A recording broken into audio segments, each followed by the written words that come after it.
Las vacaciones de invierno, las anheladas vacaciones de invierno que son un arito en la mitad del año para los estudiantes y muchas familias y padres o madres que pueden, si tienen guardadas vacaciones, poder acompañarlos una semana. Familias que viven en una ciudad distinta a la que trabajan, por lo tanto es una posibilidad de volver a sus ciudades.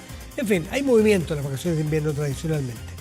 Hoy se anunció algo que se había esbozado de alguna manera, que fruto de la situación sanitaria, que no es lo mismo hoy que el COVID, sino que las enfermedades respiratorias en general, que están entrando en algunos casos en situaciones que pueden llegar a ser críticas, han hecho que la autoridad decida adelantar y extender ambas las vacaciones de invierno. Estamos con el ex ministro de Educación, Raúl Figueroa, actual director del Instituto de Políticas Públicas de la Universidad Nacional Andrés Bello.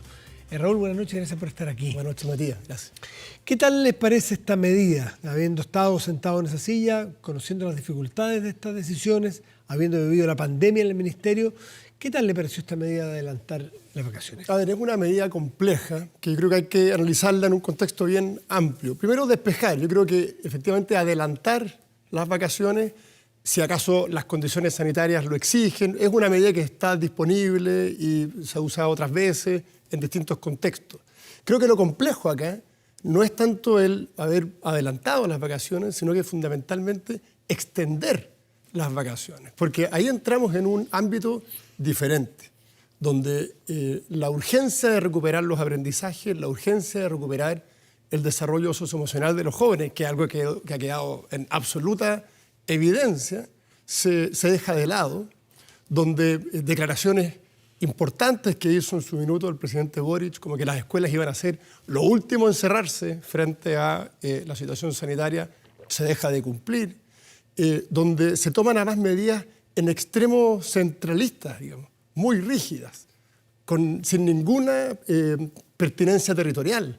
La misma medida desde Arica hasta los lagos y una distinta para la Aysén y Magallanes, pero la misma medida cuando las condiciones sanitarias o la utilización de las camas ciertamente puede variar en todo ese territorio, sin haber tomado medidas sanitarias antes. Se podían haber anticipado, de hecho, expertos lo venían anticipando, que iba a haber un problema de situación sanitaria en el caso de los menores por otros virus, no necesariamente el COVID. Y bueno, no se tomó ninguna medida para extender las camas críticas, para adecuar la capacidad hospitalaria, aunque sea en términos transitorios de urgencia, para favorecer la continuidad del proceso educativo. Entonces, creo que es complejo porque estamos en un momento en el que el sistema escolar necesita continuidad, además de todas las dificultades que esto puede generar para la organización de los colegios, los propios apoderados, pero centrándose solo en lo pedagógico creo que es particularmente... ¿Y cómo se lo explica? Porque escuchamos todo el presidente decir desde la campaña, los colegios son lo último que se cierran y lo primero que se abren. Y hoy ocurrió algo distinto, se cerró antes que otras cosas, o se empuja o se motiva un cierre, que es una semana más cerrada los colegios, antes que otras cosas. ¿Por qué se lo explica?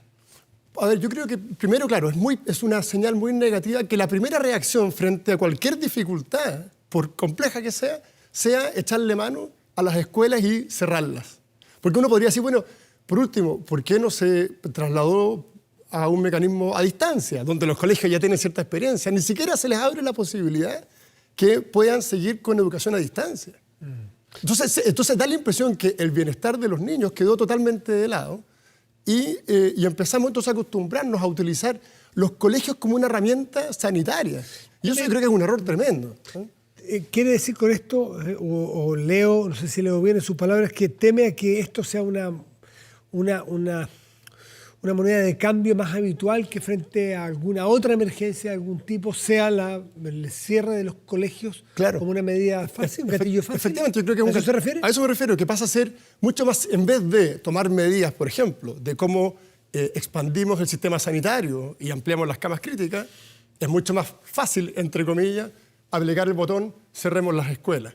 En vez de tomar medidas para buscar la continuidad de los aprendizajes, bueno, alarguemos 2 semanas más las vacaciones, una semana más, cerremos las escuelas. Pasa a ser una herramienta disponible a la que el sistema se acostumbra y creo que es un error porque los efectos de esa suspensión, y por eso me refiero fundamentalmente a la extensión de las vacaciones más que al haberlas adelantado. ¿Usted sería partidario, por ejemplo, de que esta semana que se va a perder, pues se extiende, se adelanta pero se extiende, que se recupere a fin de año, por ejemplo, o no tendría? Yo creo que es fundamental que se recupere, o bien, ya en este escenario que ya está declarado, que se lleven a cabo clases a distancia.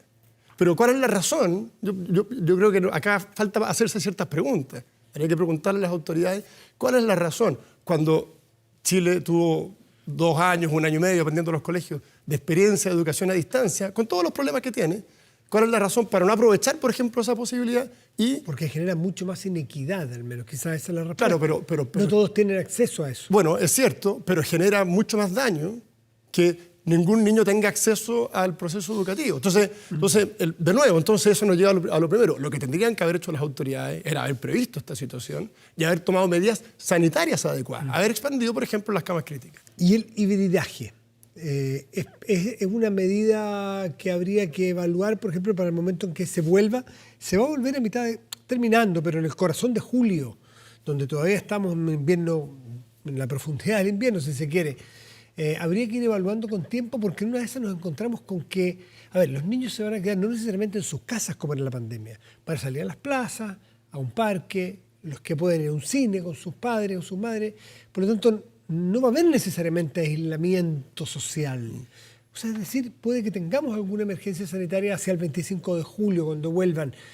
¿Sería conveniente, en su juicio, volver de manera híbrida? Con la experiencia que el país ha ido recopilando en el tiempo, ¿qué nos muestra? Que el esfuerzo tiene que estar en expandir las condiciones sanitarias para poder dar la atención a los niños. Obviamente nadie quiere que se enferme, hay que tomar las medidas adecuadas de control, pero si el problema está en las camas críticas, y de hecho Chile tiene una experiencia, recordemos en los picos del COVID, cómo se incorporaron camas críticas para poder atender todas las situaciones. Entonces, yo creo que acá lo que ha ocurrido es que frente a una cierta incapacidad de anticipar el problema desde el punto de vista sanitario, se toma una solución que perjudica por otras vías, y hemos visto cómo perjudica por otras vías a los niños suspendiendo sus actividades presenciales.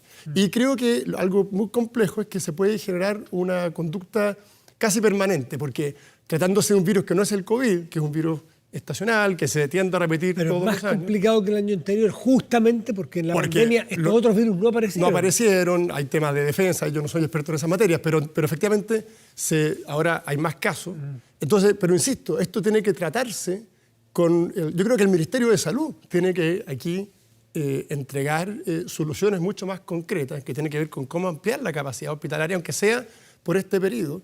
Y creo que desde el punto de vista de las autoridades de educación, faltó carácter para poder para apuntar a soluciones de ese tipo. No puede ser que los niños sean, o el aprendizaje o su desarrollo socioemocional, sea un elemento que simplemente se descarte. Creo que eso es muy complejo, sobre todo cuando además había un compromiso del presidente de la República de que los colegios iban a ser lo último en cerrarse por razones sanitarias. Ahora, una semana, porque hasta ahora es una semana, con lo que conocemos, ¿puede hacer un cambio tan potente en los retardos del aprendizaje? Porque es distinto a 3 meses sin que abran, hasta cuándo, que lo vimos, en un momento tardaban un porcentaje alto de colegios en abrir, había colegios en rebeldía, bueno, pasaban los meses, claro, ahí puede, pero con una semana, ¿puede producir un cambio, un retardo? Yo creo que hay que mirarlo de una mirada más global. Claro, por decir una semana no es tanto. La verdad es que cada día cuenta muchísimo para los niños, pero además esa semana hay que combinarla con cuántos establecimientos no tienen, por ejemplo, su jornada escolar completa, porque se entregó una flexibilidad para efectos de llevar media jornada. O bien las presiones de los alcaldes. Vimos que algunos alcaldes, de hecho esto empezó más bien porque algunos alcaldes empezaron a anunciar que había que adelantar las vacaciones de invierno. Entonces se empieza a desmembrar la gestión del sistema educativo, y a mí lo que me preocupa es que son una vez más los niños los que van quedando al final, en vez de que estén al principio, como nuestra principal prioridad, quedan a la cola de las prioridades para gestionar una serie de otros elementos. Algo, por ejemplo, que tiende a surgir siempre en estos casos, es qué pasa con el gremio de los docentes.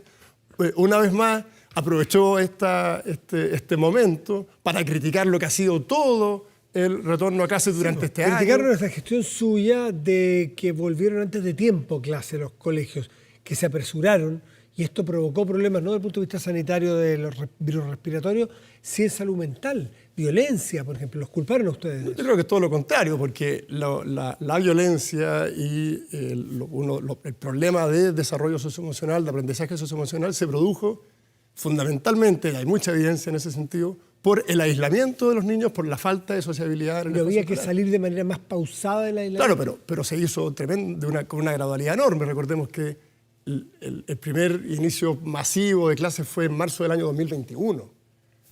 Prácticamente la mitad de los colegios volvieron a clases ahí, después volvimos a cuarentena, después se volvieron a abrir con mucha flexibilidad. Fue voluntario durante todo ese periodo, 2 años con recuperación voluntaria de la presencialidad. Entonces, si eso no es gradual, bueno, ¿qué nos queda, cierto? Y responsabilizar de eso a la violencia, ¿le parece que es pertinente? O sea, creo que ustedes es una de las tantas causas, ¿cierto? El tema de la violencia creo que tiene muchísimas causas, algunas más estructurales, unas muy políticas, como una validación sistemática de la violencia, y creo que eso tiene un impacto. Otras también que tienen que ver con las carencias de los jóvenes, donde hay que poner el máximo esfuerzo para recuperarlas. El desarrollo socioemocional se cultiva sobre la base de las habilidades, la sociabilidad que se ejerce, ¿cierto? Que se practica. Eso lamentablemente se vio muy interrumpido durante los años más complejos de la pandemia. Son varias causas. Entonces, bajo ese punto de vista, aunque sea una semana, la señal que se da respecto de que podemos apartar a los niños de la escuela como una solución, creo que es una muy mala señal. Quiero aprovechar la presencia del exministro de Educación para preguntar un tema que no es de hoy exactamente, ni de la coyuntura noticiosa precisa de esta semana, pero sí está el tema instalado. Esta posibilidad de que se termine el CIMSE o pruebas estandarizadas. ¿Qué opinión tienen ustedes? ¿Lo estudiaron alguna vez? ¿Cuáles son los efectos de esto? Sí, ¿Cuál es la utilidad de estas pruebas? Yo creo que es muy complejo suspender y mucho más complejo aún eliminar estas pruebas, porque le entregan información muy valiosa a quienes deben tomar decisiones de política pública. No es lo mismo, y esto es bien importante, porque a veces dicen, bueno, pero es que los colegios evalúan. Por supuesto, los colegios evalúan el rendimiento de sus alumnos, pero el diseño de política requiere otro tipo de información. Estas pruebas estandarizadas, que son censales, la gracia del CIMSE es que se toma la misma prueba a todo un nivel en todo el país. Y eso permite que los que toman decisiones de política pública tengan la mejor información posible. Más que eliminar o suspender esa información, lo que hay que hacer es poner esfuerzos en mejorar esa información. ¿Y usted reconoce que sea más rápida, más ágil? Desde ese punto de vista hay un reconocimiento técnico, pero también hay quienes sostienen que eso mismo sirve o tiene una externalidad negativa, que es que el modelo educacional juega, por así decirlo, o baila al ritmo de las pruebas estandarizadas, y no que las pruebas estandarizadas mide a un sistema educacional diseñado con propósito educacional. Es decir, que se esfuerza, que se estresa a los niños, que se les educa para contestar este tipo de pruebas. Entonces, que al final fue una herramienta que terminó siendo el patrón, no la herramienta para el patrón. Es un efecto posible, que se genere cierta estrechez curricular. ¿Lo estudiaron ustedes alguna vez? Pero esa estrechez curricular que que efectivamente podría generarse, se corrige sobre la base de un trabajo adecuado de cómo se hacen las preguntas. Y uno podría atribuirle, por ejemplo, el mismo efecto al currículum nacional, que es un currículum en Chile obligatorio. Pero, ¿por qué se hace un currículum obligatorio? ¿O por qué se llevan a cabo pruebas censales? Porque son elementos de equidad. El currículum obligatorio es un elemento de equidad, donde todas las escuelas, aunque implica ciertas restricciones, aseguran por esa vía que los alumnos están expuestos al mismo nivel de aprendizaje. Equidad en cuanto a medir, pero algunos acusan que genera segregación al momento de, por ejemplo, las decisiones de las familias, y que por ejemplo, el famoso ranking que publican los medios, publicaban los medios, los 100 mejores colegios. Bueno, y no son necesariamente los 100 mejores colegios, no, sino que los 100 mejores puntajes, y eso puede medir otra cosa. O no se limpia por capital cultural, donde están los colegios privados, los que tienen más plata, por así decirlo, mejores recursos, los profesores que les pueden pagar. No que sean mejores, sino que atienden a niños con 3 generaciones de profesionales, y estos colegios no son más malos. No miden punto de partida y punto de llegada. Se ha corregido mucho eso. Primero, hay varias cosas. Yo creo que en vez de frente a ese riesgo, yo creo que la respuesta... ¿Reconocen que eso se ocurre? Por supuesto que es un riesgo, pero la respuesta a ese riesgo pasa por mejores instrumentos de política pública y por más información. Lo que uno debiese esperar es confiar en los padres. Lamentablemente hay una confianza sistemática en las decisiones que pueden tomar los padres, al punto que, por ejemplo, el debate constitucional es un tema que quedó bastante al margen, la posibilidad de intervenir de manera completa, digamos, de los padres en el proceso educativo de sus hijos. Esa desconfianza de los padres yo creo que hay que colaborar con ellos. ¿Cómo se hace? Entregándoles aún más información. Cómo se organizan los colegios, que conozcan, de hecho hay mucha transparencia hoy día en el uso de los recursos, y mejorando la política. La ordenación que hace la Agencia de Calidad de la Educación se hace, por ejemplo, controlando por nivel socioeconómico. ¿Eso qué significa? Que cuando la agencia clasifica los establecimientos, es CIMSE, son otros indicadores y además se controla por nivel socioeconómico, de tal manera que el capital cultural de las familias no sea un elemento que incida en ese resultado. Raúl Figueroa, ex ministro de Educación, muchísimas gracias por estar esta noche con nosotros. Muchas gracias, Matías. Hasta luego.